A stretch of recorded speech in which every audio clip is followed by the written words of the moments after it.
আমার যেন আল্লাহর কোরআনটা সংশোধিত পারি ভাই। 9 বার অন্যায় ভাবে আমাকে জেলের মধ্যে নিয়ে যাওয়া হয়েছে, আমার আঙ্গুল ভাঙা দিছে, এই দেখেন এখানে খুঁটা ঢুকা দিয়ে। কি মনে করেন আপনারা? আমি কোনোদিনও হাসিনার সময় হক কথা বলা আমি ছাড়িনি, ডাইরেক্ট বলবার না পারে অ্যাঙ্গেল বলেছি, যার কারণে আপনাকে টালায় স্বপন আমাকে ঢুকতে দেয়নি। আপনারা জানেন, আপনাকে হিসপিত আমার ধরে 10টা ফেন্সিল গাড়ির মধ্যে ঢুকে দিল, 10টা ফেন্সিল ঢুকা দিল আমার গাড়ির মধ্যে। কি মনে করছেন? হুজুর টাকা দেন, যা ওয়াজ করে যা পাচ্ছেন টাকা দেন, না হয় ফেন্সিল লিখে দেবো। আমার 1 বছর এখানে আসতে পারি নাই, অনেক লোক বাইরে থেকে চিল্লাচ্ছে, ও তো মিস দিল, আজকে আবার আসলো। হ্যাঁ, ওরা কিন্তু বাইরে থেকে দুধ করতেছে। আমার এই শোনেন, আপনাকে যে পুনুট নাই পাশে পুনুট, ওই পুনুটে একদিন ওয়াজ করে এক লোক বলতে যে হুজুর আপনারা এত টেকালে কি করেন? আপনার যে অ্যাডি করে এক বান্ডি করে টেকালেন, এই টেকালে কি করেন? তদন্ত কর, এই টেকালে কি করি তদন্ত কর। এই বাংলাদেশের 17 বছর আমি ওয়াজ করেছি একাধারে, জনগণ আমাকে যে ঠকাছে, উপরে খালি 100, ভিতরে খালি 10, এরকম মোটা করে আমার হাতত দিয়েছে, আমি পকেটে ছুঁছি। 2007 সালে আমার গাড়ির সাহাবী যখন অ্যাক্সিডেন্ট করে মারা গেল, আমি আহত অবস্থায় হাসপাতালে আসলাম। আমি মরার কথা, কিন্তু আমার সাথীটা মরে গেল।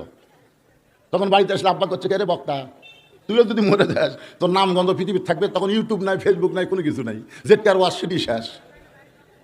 তখন আব্বা কইল, শোন, এই যে মানুষ তোকে টাকা দেয়, এই টাকাটা আস্তে আস্তে একটু জমা কর, নিজের জমি কেনার জন্য, বাসা করার জন্য না ভাই, মাদ্রাসা মসজিদ এতিমখানা তৈরি করার জন্য 2007 সাল থেকে টাকা জমা করতে করতে 14 সালে আমি একসঙ্গে মসজিদ মাদ্রাসার ভিত দিলাম।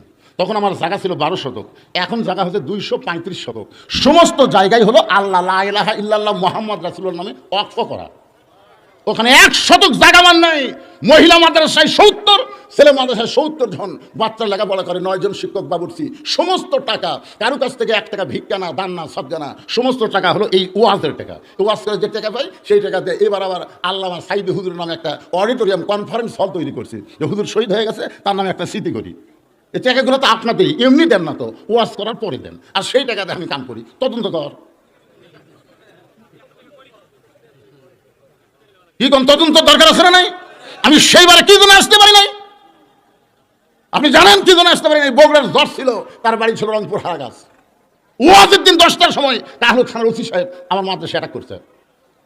অ্যাটাক করে বলতেছে, হুজুর ওই জজ সাহেবের বাড়ির প্রধান বক্তা উনি অসুস্থ হয়ে গেছে, হাসপাতালে আছে, ওনার মাহফিল আপনার করে দেওয়া লাগবে।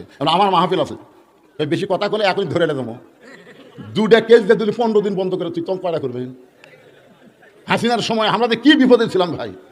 এখানে আবু বকর আমার ছেলে, আমার কলিজার টুকরা, এত ভালোবাসি। আমি নিজে এসে